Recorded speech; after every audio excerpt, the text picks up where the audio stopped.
विद्यार्थी मित्रांनो, environmental management या चॅप्टरमध्ये मागील भागामध्ये आपण एन्व्हायरमेंटल पोल्युशन याबद्दल माहिती घेतली. यानंतर आज आपण नीड ऑफ एन्व्हायरमेंटल कॉन्झर्वेशन या संबंधीची माहिती घेणार आहोत.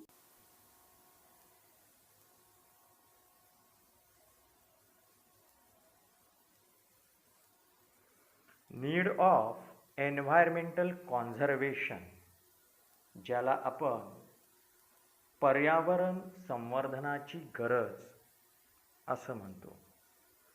पर्यावरणाची जी काही गरज म्हणजे संवर्धनाची जी गरज आहे ती का आहे हे आपण पाहणार आहोत. पहा, लक्षात घ्या, जी जनरल पब्लिक आहे ती सहसा जे काही पर्यावरण संवर्धनासंबंधीचे जे कायदे असतात, ज्यांना आपण रूल्स ऑफ एन्व्हायरमेंट कॉन्झर्वेशन असं म्हणतो, तर या रूल्स ऑफ एन्व्हायरमेंट कॉन्झर्वेशन या संबंधी अर्थातच सर्वसामान्य जनता ही गंभीर नसते म्हणण्यापेक्षा त्यांना याची कल्पनाच नसते. या प्रकारच्या कायद्याबाबत सर्वसामान्यांना माहिती नसते. म्हणजे general public is not aware about the rules of environment conservation. आणि म्हणूनच होतं काय की लोकांना या प्रकारे पर्यावरणाचं संवर्धन, पर्यावरणाचं जतन कसं करायचं हे माहीत नसतं. एन्व्हायरमेंटल प्रॉब्लेम्स त्यामुळे निर्माण होतात. Environmental problems can be decreased. एन्व्हायरमेंटमधले जे काही प्रॉब्लेम्स आहेत ते कमी करता येऊ शकतात if environmental protection and environmental conservation becomes an effective public movement. म्हणजे काय, तर पर्यावरण संवर्धनामध्ये जर लोकांचा मोठ्या प्रमाणावर जर सहभाग घेतला गेला तर पर्यावरण संरक्षण आणि पर्यावरण संवर्धन ही एक प्रभावी लोक चळवळ होऊ शकते. म्हणजे इफेक्टिव्ह पब्लिक मूवमेंट होऊ शकते. याच्यासाठी अर्थातच लोकांना एन्व्हायरमेंटल कॉन्झर्वेशन याची जाणीव करून देणं निर्माण आहे. तसेच लहान मुलांमध्ये जी काही मूल्य आहेत पर्यावरणासंबंधी म्हणजे व्हॅल्यूज, कोणती व्हॅल्यूज, तर पहा, positive attitude and affection towards environment. Positive attitude म्हणजे सकारात्मक दृष्टिकोन आणि अफेक्शन टुवर्ड्स एन्व्हायरमेंट म्हणजे पर्यावरणा संबंधी प्रेम. तर अशा पद्धतीने मुलांमध्ये लहान वयापासूनच जर पर्यावरणासंबंधी प्रेम आणि पर्यावरणाविषयी जर सकारात्मक दृष्टिकोन निर्माण केला आणि पर्यावरणाची माहिती जर मुलांना दिल्या गेली, means it should be inculcated among the children, म्हणजे हे सगळं लहान मुलांमध्ये रुजवल्या गेलं पाहिजे. आणि जर असं झालं तर हे अर्थातच येणाऱ्या फ्युचर जनरेशनला फार मदतीचं होईल. Means such type of the affection towards the environment, positive attitude about the environment and knowledge about the environment. This will help to make the future generations more aware about the environmental conservation and protection.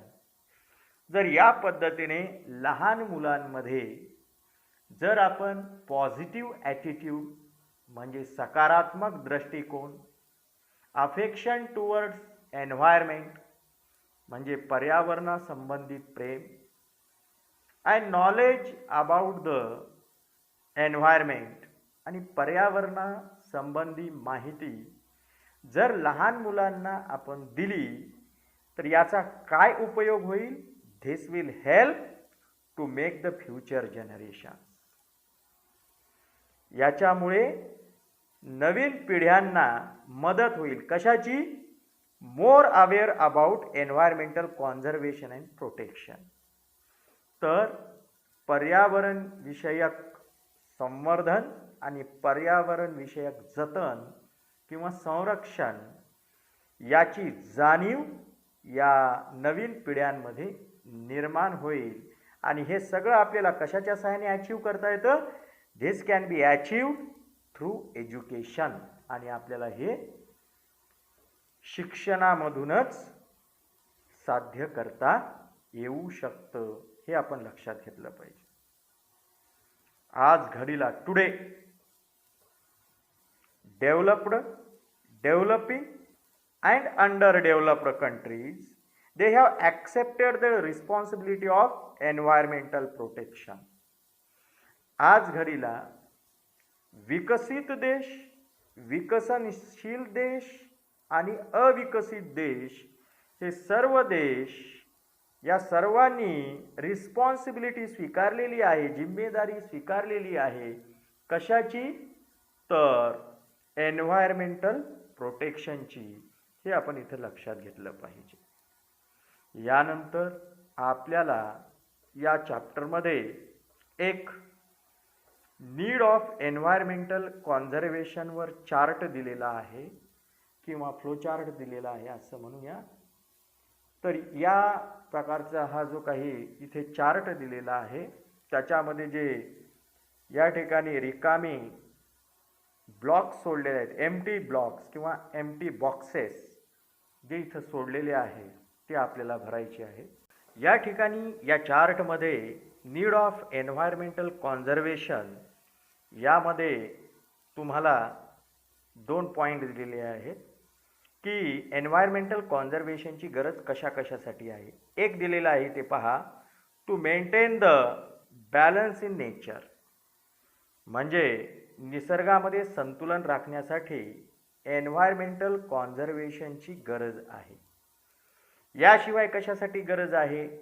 To solve the natural and artificial problems जे नैसर्गिक आणि कृत्रिम समस्या म्हणजे मानवनिर्मित समस्या आहेत त्या सोडवण्यासाठी सुद्धा एन्व्हायरमेंटल कॉन्झर्वेशनची गरज आहे. म्हणजे नीड ऑफ एन्व्हायरमेंटल कॉन्झर्वेशन म्हणजेच एन्व्हायरमेंटल कॉन्झर्वेशनची नीड आहे.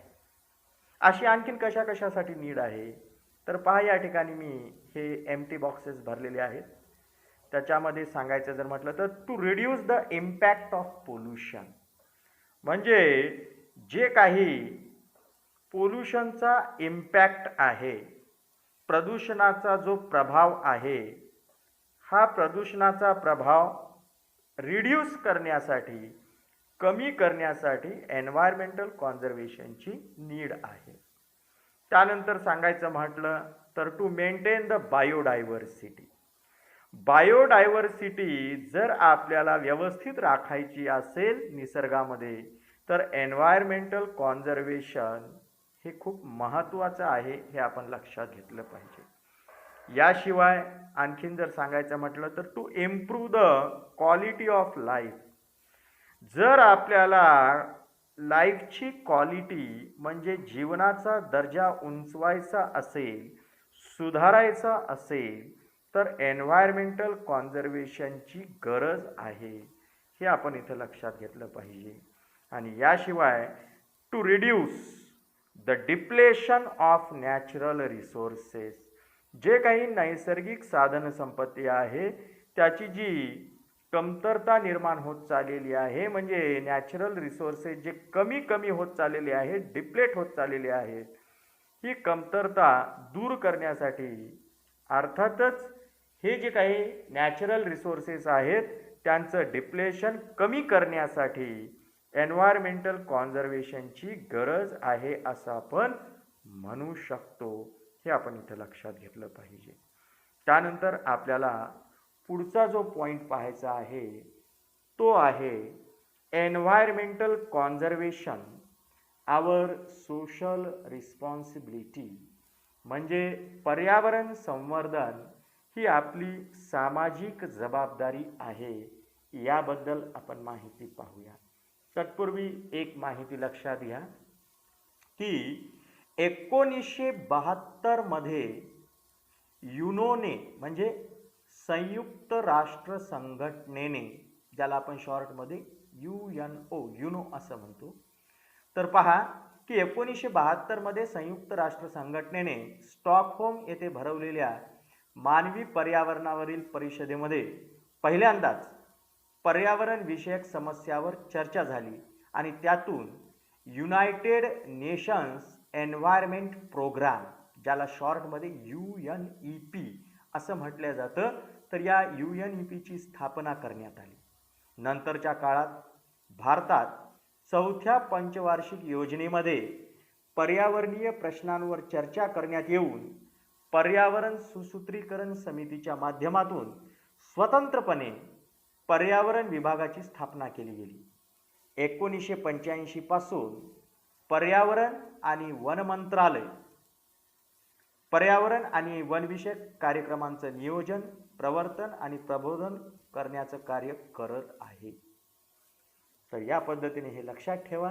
1972 मध्ये युनोमध्ये म्हणजे 1972 मध्ये युनोने स्टॉकहोम येथे भरलेल्या मानवी पर्यावरणावरील परिषदेमध्ये पहिल्यांदाच पर्यावरण विषयक समस्यावर चर्चा करून त्यातूनच युनायटेड नेशन्स एन्व्हायरमेंट प्रोग्राम म्हणजे UNEPची स्थापना केली.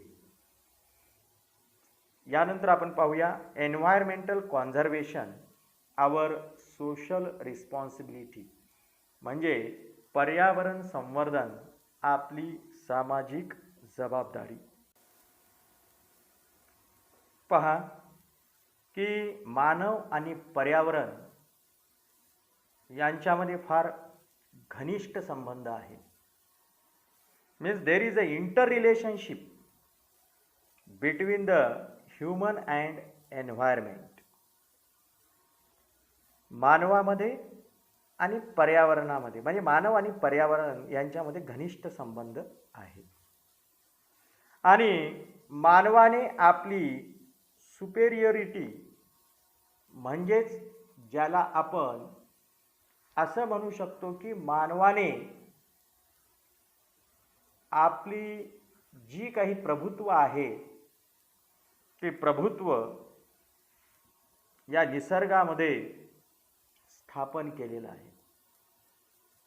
म्हणजे या निसर्गावर त्यानं आपलं प्रभुत्व स्थापन केलं. Human proved its superiority in the nature as compare to other animals. मानवाने या निसर्गामध्ये इतर प्राण्यांच्या तुलनेत आपलं सुपेरियरिटी म्हणजेच प्रभुत्व हे स्थापन केलेलं आहे.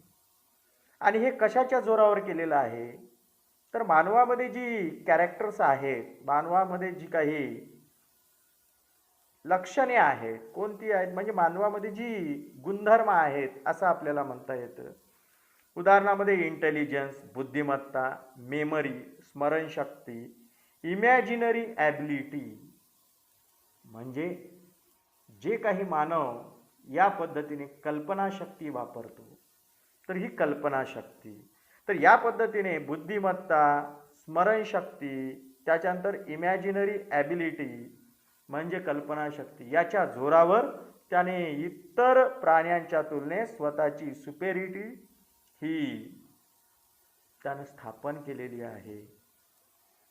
आणि यामुळेच human utilized all the natural resources as much as possible and lead to increase the environmental problems. काय तर पहा की मानवानं आपलं या निसर्गावर प्रभुत्व स्थापन केलंय.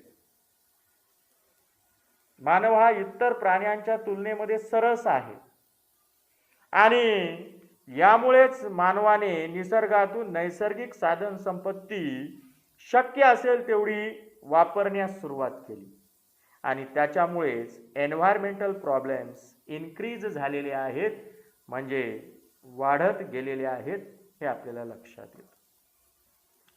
तर या पद्धतीने अर्थातच मानव या पर्यावरणामध्ये पर्यावरणाचं बॅलन्स मेंटेन करण्यासाठी फार महत्त्वाची भूमिका म्हणजे क्रुशियल रोल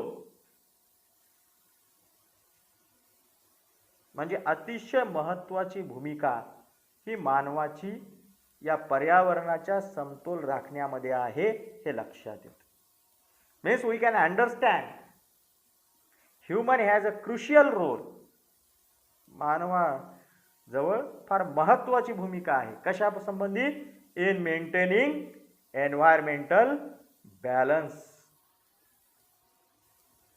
एन्व्हायरमेंटचं बॅलन्स राखण्यामध्ये मानव हा फार महत्त्वाची भूमिका निभावू शकतो.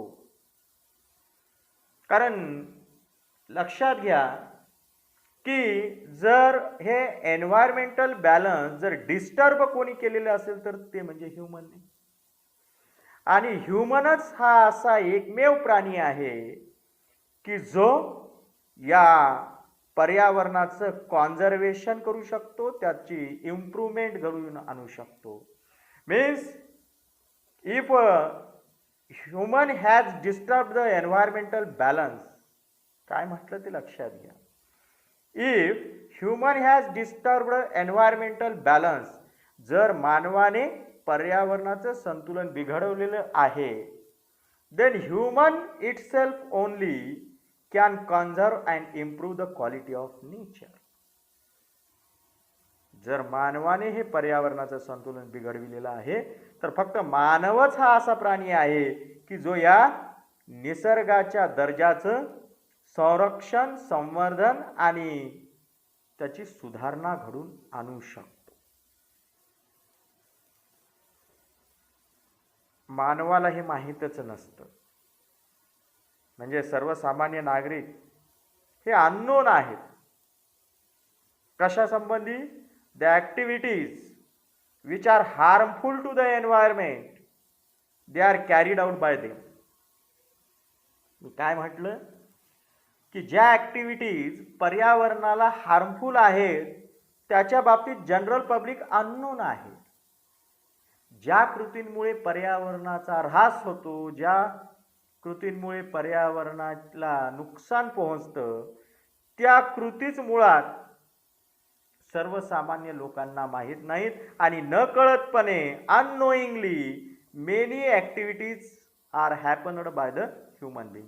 आणि त्यामुळे नकळतपणे मानवाकडून अशा असंख्य कृती ह्या निसर्गात घडून येतात आणि त्याच्यामुळं एन्व्हायरमेंट जे काही आहे तर या एन्व्हायरमेंटचं नुकसान होतं. म्हणजे ह्या activity they will become harmful to the environment. यानंतर आपल्याला एन्व्हायरमेंटल कॉन्झर्वेशन या संबंधीच माहिती पाहताना पुढचा जो पॉईंट पाहायचा आहे तो म्हणजे laws enacted about environmental conservation. याचा अर्थ काय होतो? तर पर्यावरण संवर्धनासंदर्भात निर्माण केलेले कायदे. पर्यावरण संवर्धनासंदर्भात निर्माण केलेले कायदे आपल्याला पाहिजेत. याच्यामध्ये सगळ्यात पहिल्यांदा पाहूया आपण कायदा फॉरेस्ट कॉन्झर्वेशन ॲक्ट, ज्याला मराठीमध्ये वन संवर्धन कायदा असं म्हणतात. 1980 मध्ये हा कायदा अस्तित्वात आलेला आहे. या कायद्याअंतर्गत काय आहे ते लक्षात घ्या. Land reserved for forest conservation has been restricted to use for any other purpose by this law. या कायद्याद्वारे वन संरक्षणासाठी वनासाठी आरक्षित जागा इतर कोणत्याही कारणासाठी न वापरण्याची बंधने या कायद्याअंतर्गत घालण्यात आलेली आहे. सरळच म्हटलेलं आहे the land reserved for forest conservation, म्हणजे जी जमीन जंगलाच्या संवर्धनासाठी आरक्षित केलेली आहे, it has been restricted to use for any other purpose, त्या जागेचा त्या जमिनीचा इतर कुठल्याही हेतूसाठी उपयोग करता येणार नाही, हे या कायद्याअंतर्गत ठरवण्यात आलेलं आहे. उदाहरणामध्ये सांगायचं म्हटलं तर पहा की permission of central government is compulsory for mining activities. समजा अशा ठिकाणी किंवा कुठल्याही ठिकाणी जर एखादं खाणकाम करायचं असेल तर त्याच्यासाठी केंद्रीय सरकारची केंद्रीय शासनाची परवानगी घेणं हे बंधनकारक आहे, हे आपण इथे लक्षात घेतलं. Any person who disobeys this law, जो कोणी व्यक्ती या कायद्याचा भंग करतो, डिसओबे करतो, he is entitled to imprisonment for 15 days. तर अशा व्यक्तीला गुन्हेगार ठरवल्या जातं आणि त्या व्यक्तीला it is entitled to imprisonment म्हणजे तुरुंगवास. त्या व्यक्तीला 15 दिवसाची कारावासाची शिक्षा होऊ शकते, हे आपण इथं लक्षात घेतलं पाहिजे. यानंतर दुसरा जो ॲक्ट आहे म्हणजे दुसरा जो कायदा आहे तो आहे एन्व्हायरमेंटल कॉन्झर्वेशन ॲक्ट 1986. 1986 मध्ये पर्यावरण संरक्षण कायदा हा अस्तित्वात आला. पहा या कायद्याचा हेतू काय, उद्देश काय, तर जे काही पोल्युशन आहे हे पोल्युशन कंट्रोल करणे आणि जो कोणी व्यक्ती असेल किंवा जी कोणती संस्था असेल ती जर दोषी आढळली तर त्यांना पनिशमेंट करणे. पहा काय म्हटलं ते, purpose of this act is to control the pollution. या ॲक्टचा पर्पज काय आहे, control the pollution and punish the persons or institutes, आणि त्या व्यक्तीला शिक्षा करणे किंवा त्या इन्स्टिट्यूटला म्हणजे संस्थेला शिक्षा करणे, कोणाला, such persons or institutes which harming the environment. जे कोणती व्यक्ती असेल किंवा संस्था असेल जी एन्व्हायरमेंटला नुकसान पोहोचवत आहे त्याला पनिश करणे, त्याला शिक्षा करणे या कायद्याअंतर्गत समाविष्ट होतं. म्हणजेच पर्यावरण जे काही आहे त्याचं संरक्षण करण्यासाठी, संवर्धन करण्यासाठी हा कायदा 1986 मध्ये निर्माण करण्यात आलेला आहे, हे आपण लक्षात घेतलं पाहिजे.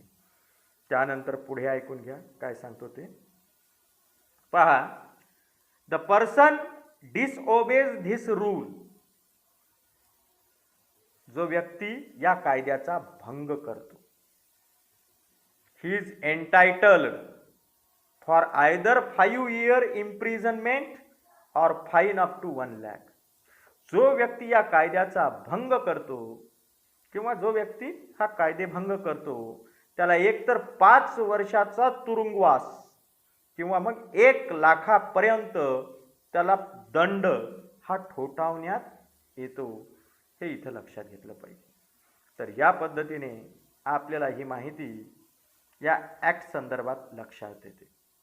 त्यानंतर या ठिकाणी एक आणखीन महत्त्वाचा मुद्दा दिलेला आहे, नॅशनल ग्रीन ट्रिब्युनल.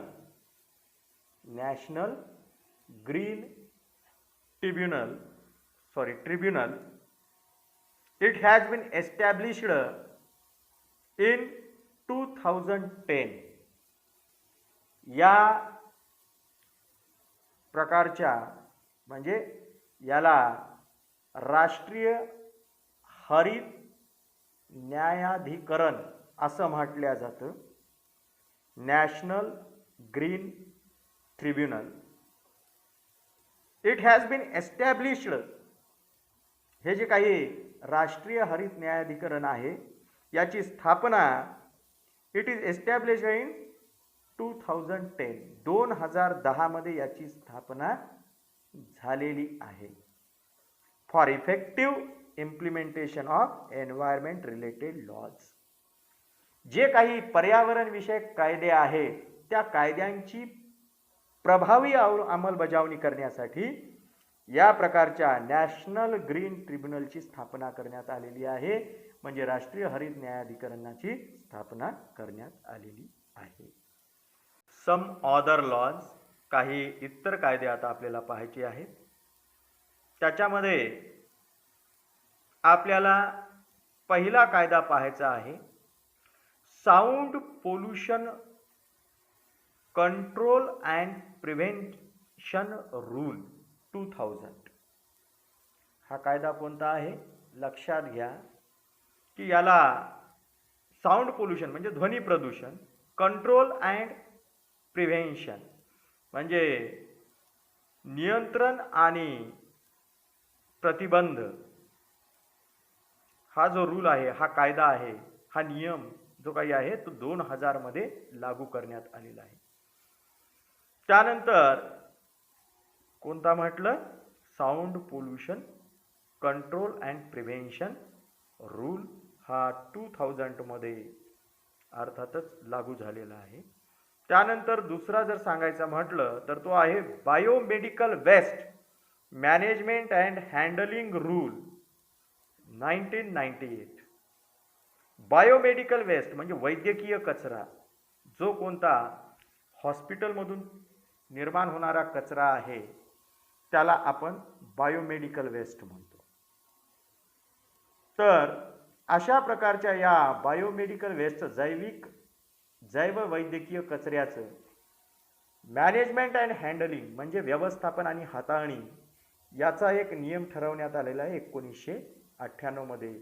या प्रकारचा हा कायदा जो काही आहे, हा रूल, हा कायदा 1998 मध्ये अंमलात आलेला आहे. त्यानंतर e waste management and handling rule म्हणजे ई कचरा म्हणजे इलेक्ट्रॉनिक कचरा याची व्यवस्थापन आणि हाताळणी याचा जो कायदा आहे तो 2011 मध्ये अर्थातच लागू करण्यात आलेला आहे. ही वेगवेगळ्या प्रकारची कायदे आहेत, ध्वनी प्रदूषणासंबंधी, त्याच्यानंतर वैद्यकीय कचऱ्यासंबंधी आणि इलेक्ट्रॉनिक कचऱ्यासंबंधी ही कायदे आहेत. हे आपण इथं लक्षात घेतलं पाहिजे. त्याच्यानंतर जे वन्यजीव आहेत त्यांच्या संरक्षणासाठी सुद्धा 1972 मध्ये कायदे करण्यात आले. त्यांना आपण वाईल्ड लाईफ प्रोटेक्शन ॲक्ट 1972 असं म्हणतो. हा जो कायदा आहे वाईल्ड लाईफ प्रोटेक्शन ॲक्ट 1972 म्हणजे वन्यजीव संरक्षण कायदा 1972 यानुसार पहा, ॲज पर क्लॉज 49A कलम 49A नुसार trading of rare animals has been completely ban. हा जो काही वाईल्ड लाईफ प्रोटेक्शन ॲक्ट आहे त्याच्यामध्ये जे क्लॉज 49A आहे त्याच्यात जे कलम 49A किंवा 49A आहे यानुसार जे काही दुर्मिळ होत चाललेले प्राणी आहेत, रेअर ॲनिमल्स, त्यांची जी ट्रेडिंग आहे म्हणजे त्यांचा जो काही व्यापार आहे त्याच्यावर कम्प्लिटली बॅन करण्यात आलेला आहे. म्हणजे कम्प्लिटली इट इज बॅन्ड, त्याच्यावर पूर्णपणे बंदी घालण्यात आलेली आहे. कोण्या क्लॉजनुसार? Clause 49A. कशामधला हा क्लॉज आहे? वाईल्ड लाईफ प्रोटेक्शन ॲक्ट 1972 मधला. तर अशा प्रकारचे हे जे वन्यजीव आहेत त्यांच्या व्यापारावर पूर्णतः बंदी घालण्यात आलेली आहे, हे लक्षात घ्या.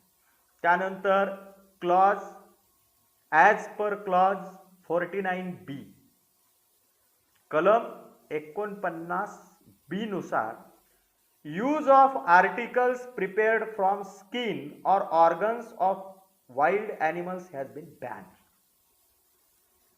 म्हणजे वन्य प्राण्यांच्या कातडीपासून किंवा मग त्यांच्या अवयवापासून, त्यांची स्किन किंवा त्यांचे ऑर्गन्स यांच्यापासून ज्या कोणत्या वस्तू बनवलेल्या असतात, ज्या काही आर्टिकल्स बनवलेले असतात, तर अशांच्या वापरावर, यांच्या यूजवर कम्प्लिटली बॅन, पूर्णतः बंदी आहे. यांच्या वापरावर पूर्णतः बंदी आहे, हे लक्षात घ्या. त्यानंतर याच्यातच आणखीन एक क्लॉज आहे, clause 49C. As per clause 49C म्हणजे कलम 49C नुसार disclosure of the stock of artcrafts made from rare wild animals is compulsory. म्हणजे काय? तर पहा की एखाद्या व्यापाराकडे जर दुर्मिळ वन्य प्राण्यांच्या वस्तूंचा साठा आहे किंवा असेल, तर तो त्वरित जाहीर करणं, डिस्क्लोज करणं बंधनकारक आहे. पहा, disclosure of the stock of artcraft made from the rare wild animal is compulsory. Disclosure म्हणजे जाहीर करणे,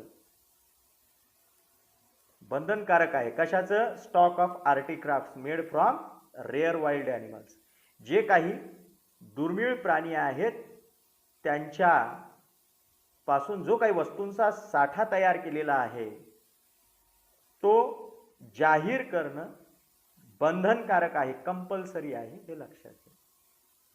तर या पद्धतीने वाईल्ड लाईफ प्रोटेक्शन ॲक्ट 1972 याच्यामधील क्लॉज 49A, क्लॉज 49B आणि क्लॉज 49C या संबंधीची आपण माहिती पाहिलेली आहे.